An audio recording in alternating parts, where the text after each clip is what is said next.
प्यारे अधिवक्ता साथियों, सभी को हमारा जय सिया राम। आप सभी अधिवक्ता साथियों को प्यार भरा नमस्कार। कल और परसों की वीडियो पर यह स्वतः प्रमाण हस्ताक्षरित है कि उच्चतम न्यायालय का जो डिसीजन आया उससे प्रभावित लोगों की संख्या का अनुपात अप्रभावित होने वाली संख्या से बहुत बड़ा है। माननीय उच्चतम न्यायालय को इस पर गंभीरतापूर्वक सोचना चाहिए था। यही अग्नि परीक्षा है। मैं ये मानता हूं कि किसी भी बिंदु पर, किसी भी परिस्थिति पर, सरकमटेंसेस पर टीका टिप्पणी बहुत आसान हो सकती है, बहुत आसान होती है, लेकिन जिसके ऊपर से वो गुजरता है, वो परिस्थिति, असली हकीकत वही जानता है। जाके पाँव न फटी बेवाई, वो क्या जाने पीर पर आई। हमारे ऋषियों मनीषियों ने, हमारे स्मृतिकारों ने, टीकाकारों ने एक बड़ी अजूबी बात लिखी। हमको सुनने वाले तमाम अधिवक्ता साथियों में से, इसमें से तमाम ऐसे अधिवक्ता साथी होंगे जो इस बात को जानते होंगे। वह भी एक लोकोक्ति से ही जानी जाती है। वो बात, नेकी कर दरिया में डाल। ये बात शुरुआत में मुझे समझ नहीं आती थी, लेकिन बढ़ती हुई उम्र के साथ अनेक जीवन में जटिलतम परिस्थितियों से गुजरने के बाद यह सत्य समझ में आया कि आप जिसकी मदद कर रहे हैं, प्रत्यक्षतः जिसकी प्रत्यक्षतः मदद कर रहे हैं, कोई जरूरी नहीं है पलट के वही व्यक्ति आपकी मदद करे, लेकिन ये नेचुरल ट्रुथ है। वह भी एक लोकोक्ति से ही संपुष्ट है। जैसा करोगे भरोगे वैसा जरूर। इसी में कब भरोगे, कब वो समय आएगा, इसकी पक्की और सटीक पहचान न करके परमात्मा ने प्रारब्ध और कर्म के योग को अपनी माया से छिपा रखा है। माया को साधारण आम जनमानस, उसमें पदधारी कोई भी व्यक्ति हो सकता है, अधिवक्ता भी बंधु हो सकता है, बहन हो सकती है, पद प्रतिष्ठा पे हो, फिर भी अच्छी खासी पढ़ी लिखी पीएचडी होल्डर हो, फिर भी उस परमात्मा की इस माया को, जो पूरे भौगोलिक पृष्ठभूमि समेत 84 लाख योनि में, हर योनि में जो भी जीव हैं, सबको प्रभावित करती है। लेकिन उस माया के परे जाकर, माया को भेद कर कौन देख पाता है? योगनिष्ठ व्यक्ति, इसके सिवाय कोई नहीं। योगनिष्ठ व्यक्ति वही, चाहे वो भक्ति मार्ग से जाए, चाहे ज्ञान मार्ग से जाए, चाहे कर्म मार्ग से जाए, लेकिन वो अविद्या का छेदन कर दे, माया को भेद दे, ये समझ जाए ये जीवन कितना अस्थिर है, क्षणभंगुर है। इसीलिए अविद्या रूपी माया को भेद कर जीवन के परक जीवन को समझना सबके बस की बात नहीं। ये बड़े टेढ़ी खीर है। ये शायद आनुपातिक रूप से, मैं कोई फिक्स डाटा तो नहीं बोल रहा, लेकिन 10 लाख आदमियों का सर्वे कर डालेंगे तो शायद ही एक ऐसा युवक या युवती मिले जिसको परम तत्व की दिशा में जीवन के अविद्या रूपी माया जाल को पार पाने की समझ हो। पार ना पाया हो अलग बात हो, समझ हो, कम से कम समझ हो।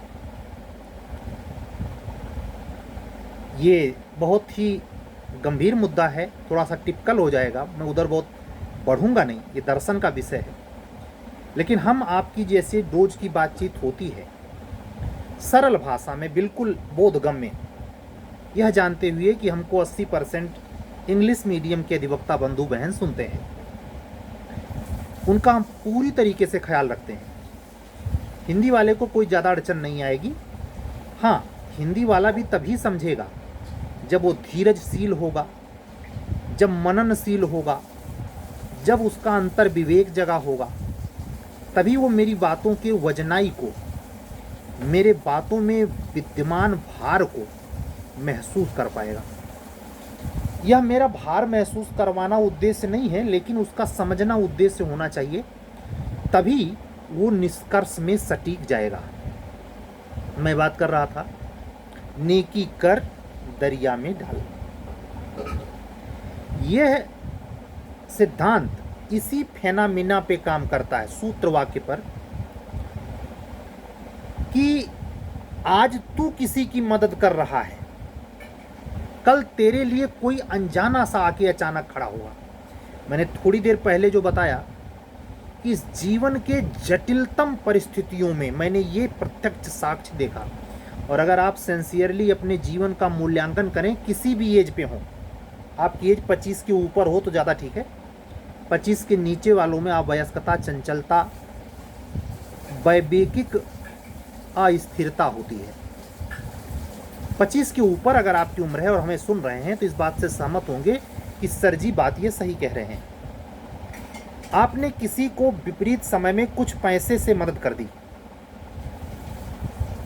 और आपने वो पैसे से मदद ऐसे की कि मुझे वो वापस मिले चाहे न मिले कोई फर्क नहीं पड़ता। यकीन समझें, कभी अगर आपके साथ ऐसी परिस्थिति आ जाए कि आपको इमरजेंसी अर्जेंट कुछ पैसे चाहिए, कोई न कोई लाके कहीं न कहीं से नेचर व्यवस्था कर देगा। इसी पर प्रसिद्ध भजन गायक और लेखक साधक श्री हरिओम शरण की आवाज में बड़ा एक सुंदर भजन है, वो साधक को समर्पित है और बड़े सुंदर लहजे में वो गाते हैं। हनुमान चालीसा का पाठ आप लोग तमाम गायकों की धुन में सुने होंगे। मैं व्यक्तिगत तौर पर हरिओम शरण से ज़्यादा प्रभावित हूँ। मुझे उनके शब्दों में जो भाव दिखता है उसमें वजन ज़्यादा दिखता है। वो शब्द मात्र नहीं है, वो साधना से उपजी ऊर्जा में गाया गया हनुमान चालीसा है। उन्हीं के धुन में पूरा लोक संगीत तो मुझे याद नहीं है, भजन पूरा याद नहीं है, लेकिन उसके शुरू के मुखड़े मुझे याद है। मैं कोशिश करता हूँ कि उसी भाव में आपको सुनाऊं। उस भाव में सुनाया जाना जरूरी है, नहीं तो मैं शब्दों में कह देता। असल में शब्दों से ज़्यादा पीछे का भाव बहुत मायने रखता है।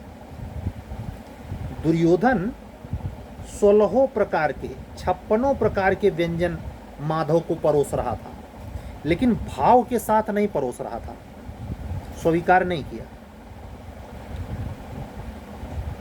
धृतराष्ट्र की सभा में विदुर को आप जानते हैं, उनकी वाइफ विदुरानी सप्रेम जाके वहां जूठा साग खा रहे। क्यों? भाव से वो खिला रही। परमात्मा इसीलिए कहा गया है भाव का भूखा है, पदार्थ का नहीं। तो सकल संसार उसी का है, आपका वो भाव देखता है। इंटेंशन से भी विशुद्ध शब्द है हिंदुस्तान का। इंटेंशन, जो क्रिमिनल इंटेंशन आप चिल्लाते रहते हैं, हेतु को आशय से अलग अर्थ रखता है भाव, फीलिंग्स। तो भाव ऐसा होना चाहिए जो निस्वार्थ परख हो। अगर आप में दिव्यता है, उच्चता है, उत्कट स्थिति है आपकी, तो आप ऐसे ही रहेंगे जैसे हनुमान श्री हरिओम शरण जी महाराज, हरिओम शरण जी जो हनुमान जी के भक्त हैं, और उनके धुन में हनुमान चालीसा आप सुने ही होंगे। लेकिन इस भजन पे हम आपका ध्यान खींचेंगे। इसमें देखें कितना लोच है, इसमें कितनी भाव भंगिमा से सना हुआ रस है, इसमें जीवन का सूत्र वाक्य कैसे छिपा है। शुरुआती 2 टुकड़े में पूरे भजन तो नहीं जानता, याद नहीं है, लेकिन इस भाव को उन्हीं के भाव में मैं कोशिश कर रहा हूँ, सुने। दूसरों का दुखड़ा, ठहर जाना, शायद भजन कुछ लोगों को याद आ गया होगा। दूसरों का दुखड़ा दूर करने वाले, ठहर जाऊं थोड़ी देर, फिर से सुनूं, फिर से सुनेंगे आप लोग, फिर से सुने, लेकिन ध्यान भाव पे टिकाएंगे, हमारे भाव भंगिमा पर नहीं। इस गाने से जो भाव उपजता है, इस भजन से, गाने से नहीं।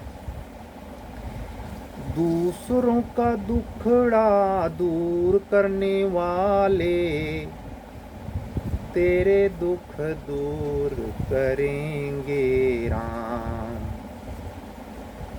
यहां तक गलीमत है, उन्हीं की खुद लिखा हुआ गान भजन है ये। आगे की लाइन जो लिख रहे हैं ध्यान से सुनिए। दूसरों का दुखड़ा दूर करने वाले, तेरे दुख दूर करेंगे राम। किए जा तू जग में, किए जा तू जग में भलाई का काम, तेरे दुख दूर करेंगे राम। दूसरों का दुखड़ा दूर करने वाले, तेरे दुख दूर करेंगे राम। किए जा तू जग में भलाई का काम। फर्जी दिव्यांग सर्टिफिकेट से सर्विस नहीं, किए जा तू जग में भलाई का काम, तेरे दुख दूर करेंगे राम। हरिओम शरण की आवाज़ में अभी थोड़ी बातचीत आपसे होगी, फिर एक भजन लास्ट में आपको ले चलूँगा वहाँ। बड़ा हृदय स्पर्शी है।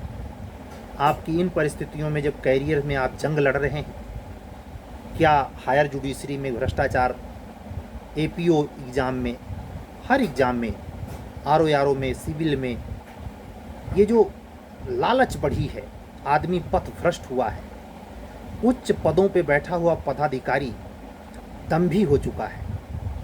दंभी मतलब समझते हैं? जो दिखाए कुछ और, भीतर से कुछ और। अहंकार मतलब दंभ। अहंकार से थोड़ा सा हटके ये शब्द है दंभ, लेकिन उसका जाने सब, सिर्फ उसी को पता ना हो, इसे दंभी आचरण कहते हैं। आचरण में, अगर व्यवहार में, आचरण में आपके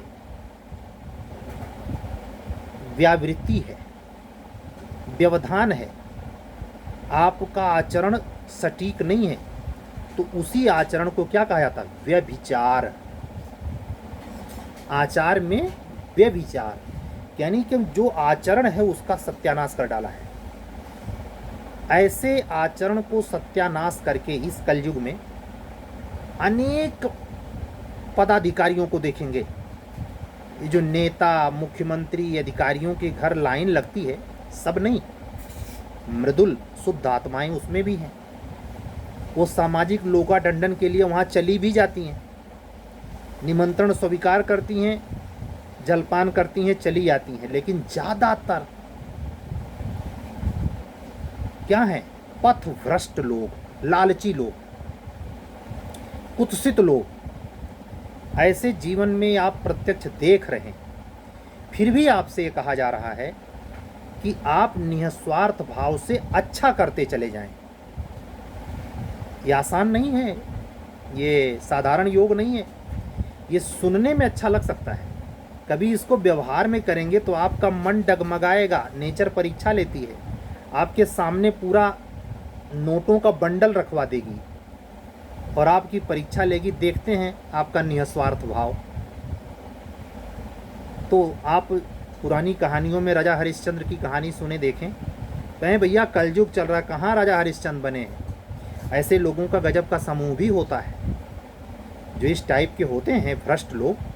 ये जैसे जानेंगे कि आप ईमानदार प्रकृति के हैं, आपके अंदर संतत्व है, कट लेंगे, क्योंकि आप उनके लिए टाइम पास वाले हैं, फजूल के आदमी हैं। उनकी अपनी जम्मट में जहाँ उनका चाय, विस्की, शराब, दारू, वेश्या हो, वहाँ की बातचीत में, गप सड़ाके में आप बेहूदे हैं। आप पे वो हंसी लगा के ठहाके लगाते हैं, वैसे जैसे रावण लगाता है। ये अधिकारियों और नेताओं की बात कर रहा हूँ जिनको आप बेमतलब का सामाजिक प्रतिष्ठित मान बैठते हैं। कौन लोग हैं ऐसा मानने वाले? जो बेचारे अनपढ़ हैं, जट हैं, गवार हैं, उनको लिखित समझ है ही नहीं, बुद्धि उतना विवेकवान नहीं है, वो अगर ऐसे आचरण करें, वो आतंकित हों, भयग्रस्त हों, तो समझ में आता है। लेकिन अगर आप विवेकवान होकर भी उसी कनात में खड़े हैं, आप विकर्ण नहीं हो सकते। आप परशुराम और लक्ष्मण संवाद में लक्ष्मण नहीं हो सकते, तो आपका पढ़ा लिखा दो पौड़ी का है।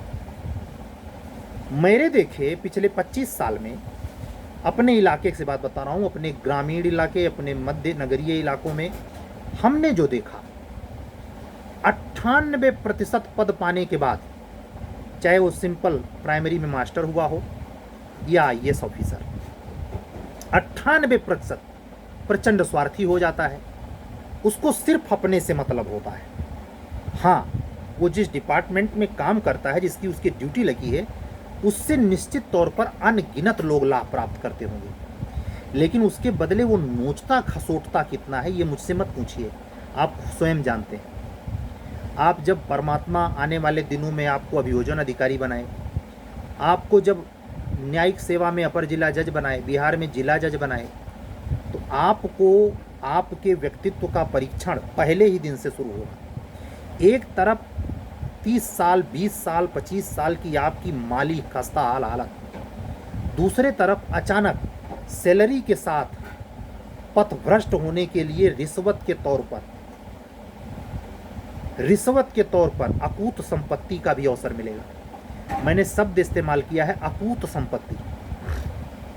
ये आपका बुद्धि विवेक, वह निस्वार्थ भाव, जब संघर्ष के पीरियड में आपने दूसरे का भला किया होगा, तो आपका विवेक मरेगा नहीं, आपके आत्मा पर मन का पर्दा नहीं चढ़ जाएगा और आप ऐसा करने से बचेंगे। इस बात की भी चिंता नहीं करेंगे कि बुढ़ापे में क्या होगा, हमारा बच्चा, हमारी बहू, हमारे परिवार के युवा, हमारा बेटा ही कहीं ऐसा ना हो इसके चलते मुझे घर से निकाल दे। अगर वाकई में सच्चा व्यक्ति होगा तो वो जीवन को आत्मा के तल पे जिएगा। ये थोड़ा बात कम समझ में आएगी नए उम्र के अधिवक्ता साथियों को, लेकिन सच्चाई यही है। जो मैच्योर दिमाग के हैं, 30 के ऊपर हैं, जिन्होंने ज़िंदगी झेल ली है, उनको सारी बातें समझ में आएंगी।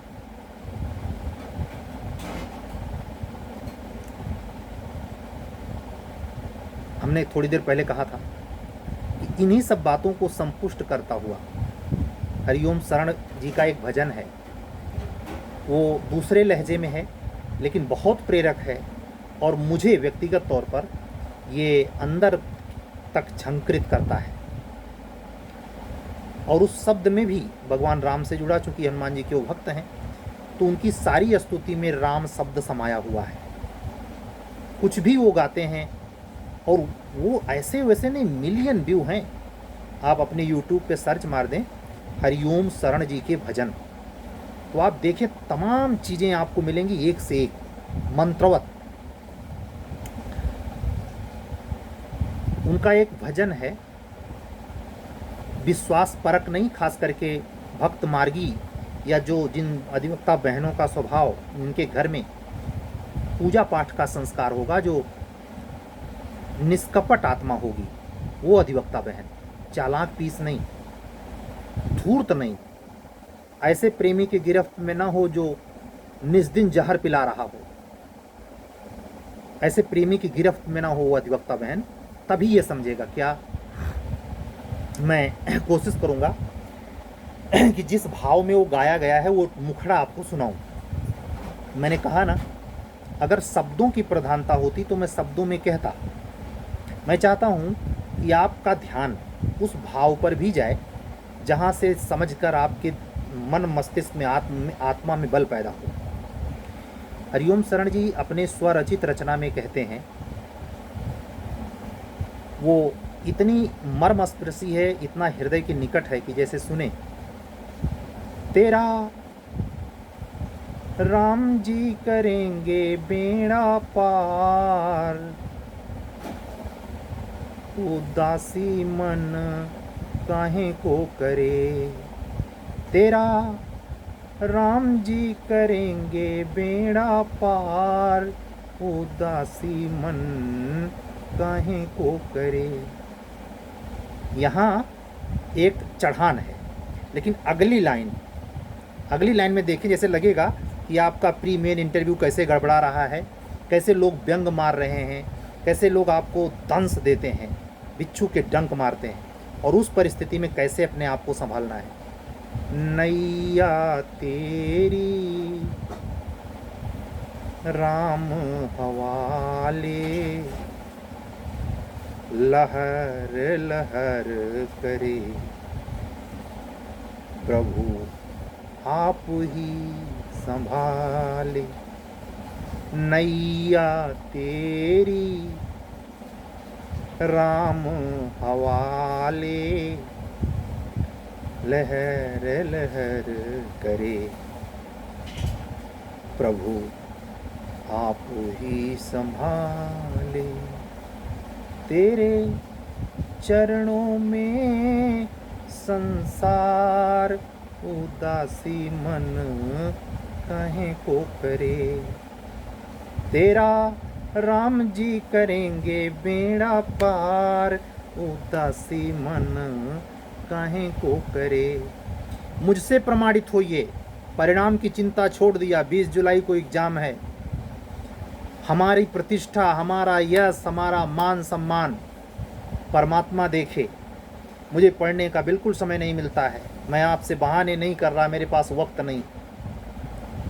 लेकिन ये सत्य है कि वो जो कारसाज बैठा है ऊपर, वो हमसे ये जरूर दायित्व निभा दे रहा है कि खुद अगर नहीं बन पाया तो तेरे से कितने लोग बने।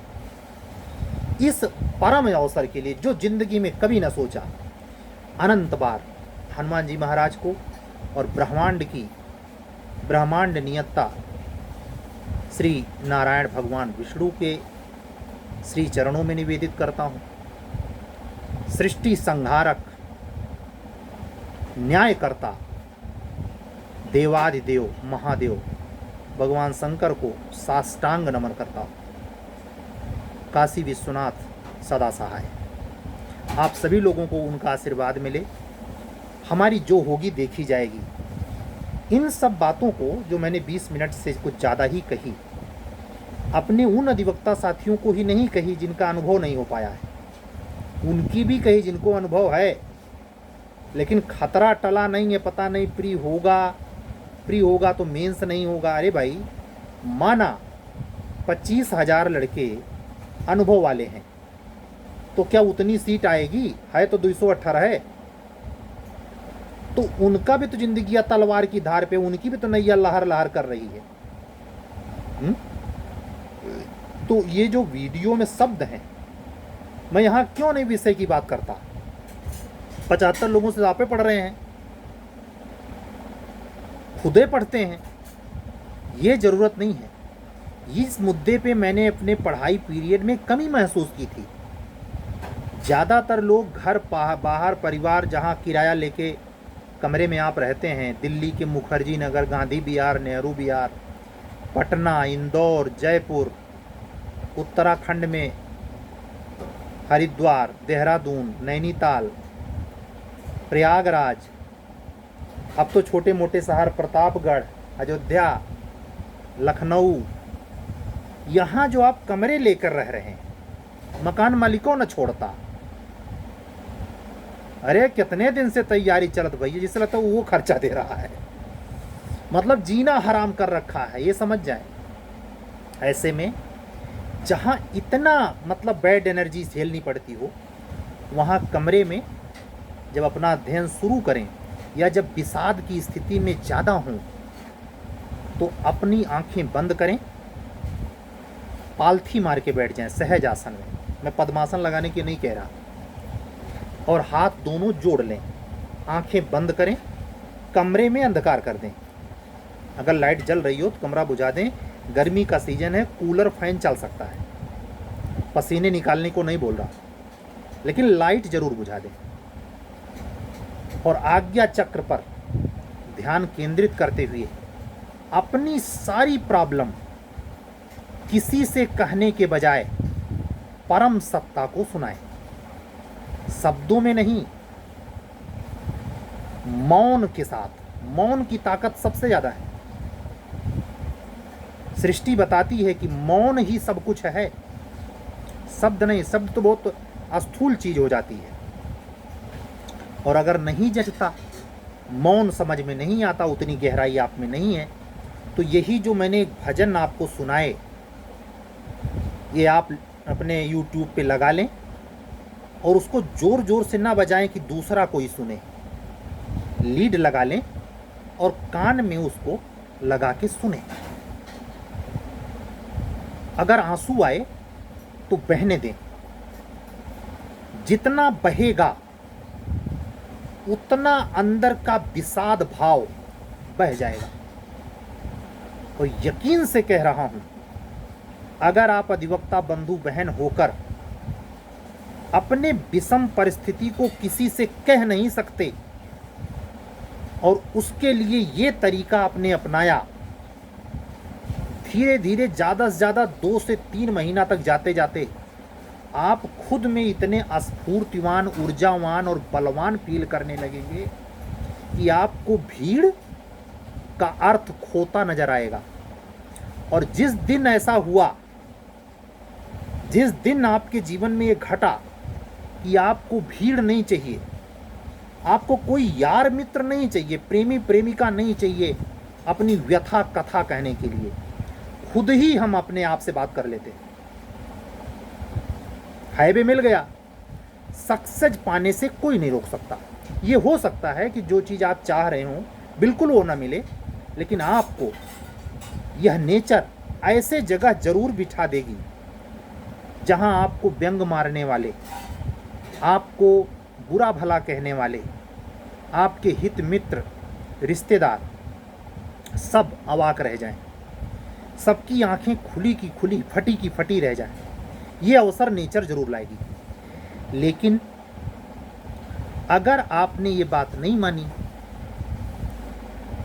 अकेले में ही या किसी अपने नज़दीकी परिवार में ही किसी के मुख से सुना कि फलाने ऐसे कह रहे थे, आप उनको भद्दी भद्दी गाली देके आप प्रतिक्रियाएं तत्काल कर रहे हैं।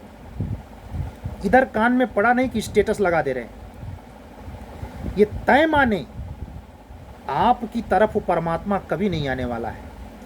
परमात्मा उसी की सुनता है केवल जो 100% उस पर भरोसा करता है।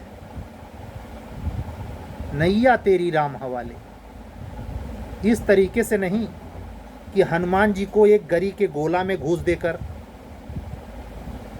या जो हनुमान जी को लंगोटा वगैरह चढ़ता है वैसा भाव कि मतलब यहाँ चले जाइए, पंडित जी ने ये कहा है। ना ना ना ना, इस भ्रम में मत रहना।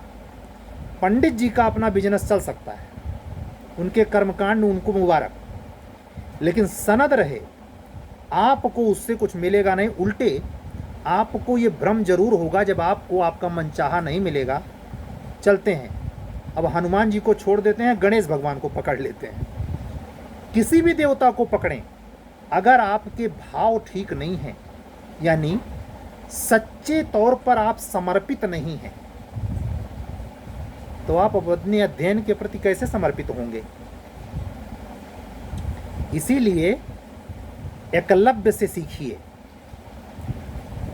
द्रोणाचार्य ने साफ मना किया, तू नीच कौम का है, तुझे शिक्षा नहीं दूंगा। वो चुपचाप चला आया। उनकी मिट्टी की एक मूर्ति बनाई और उनके सामने कि हमें गुरु द्रोण ही सिखा रहे हैं। कल्पना शक्ति, भाव शक्ति देखिए। अकेले, वहां कोई दूसरा नहीं है कि निशाना बताए कि यहां लगाओ वहां लगाओ। इतना बड़ा धनुर्धर होता है कि अर्जुन से बड़ा धनुर्धर होता है। और उसकी आत्मा की ताकत देखिए कि भगवान कृष्ण अर्जुन को समझाते हैं कि तुम में क्या आत्मबल है। आत्मबल एकलव्य में देखिए। गुरु द्रोणाचार्य एक दिन की भी शिक्षा नहीं देते, लेकिन अगर दूर दक्षिणा में, वो ऐसा नहीं कि गुरु दक्षिणा में अगर अंगूठा उन्होंने मांगा, पूरे बेईमानी से मांगा, लेकिन उसका सत्य देखिए। उस मिट्टी के मूर्त में गुरु द्रोणाचार्य को कितना वो सत्य मानता है, कितना समर्पित था कि एक सेकंड की देरी नहीं लगाता दाहिने हाथ का अंगूठा काटकर। जो व्यक्ति इतना बड़ा धनुर्धर हो, वो ये नहीं समझ पाया होगा कि गुरु द्रोणाचार्य अंगूठा क्यों मांग रहे हैं। कि आजकल के अर्जक संघ वाले बताएंगे तब पता चलेगा। एकलव्य पर राजनीति करने वाले एकलव्य को नहीं समझ पाए, जतिये में फंसे रह गए। एकलव्य इतना ऊंचा उठ चुका था कि उसको गुरु द्रोणाचार्य की मजबूरी समझ में आ गई। और वो यह भी जान गया कि महाभारत में नारायण के तौर पर किसका अवतार हुआ है। अगर वो अंगूठा रखता तो अर्जुन को श्रेय कैसे मिलता भाई। अगर घटोत्कच जिंदा रह जाता तो अर्जुन का नाम कैसे होता। अभिमन्यु अगर चक्रव्यूह तोड़ देता तो अर्जुन यश के भागी कैसे होते। कुछ समझ में आया। इस पूरे वीडियो में, जो आधे घंटे से थोड़ा सा ऊपर गई है, परमात्मा ने जो कुछ बुलवाया है, मैं पर दिन की तरह आज भी कह रहा हूँ, कोई प्रायोजित थोड़ा है कि कल्पना शक्ति से मैंने कहीं लिखा है और लिखकर ऐसे बैठ के देख देख के बोल रहा हूँ। नहीं भाई, शुद्ध वाक शक्ति माँ जगदम्बा, उनकी जुबान है। लेकिन इस पर शक्ति के संप्रेषण में जिसका काम है वो लेटे हुए हनुमान जी हैं। और आप लोग सौभाग्यशाली अपने आप को अगर महसूस करें तो ये आप लोगों के लिए ही तो है।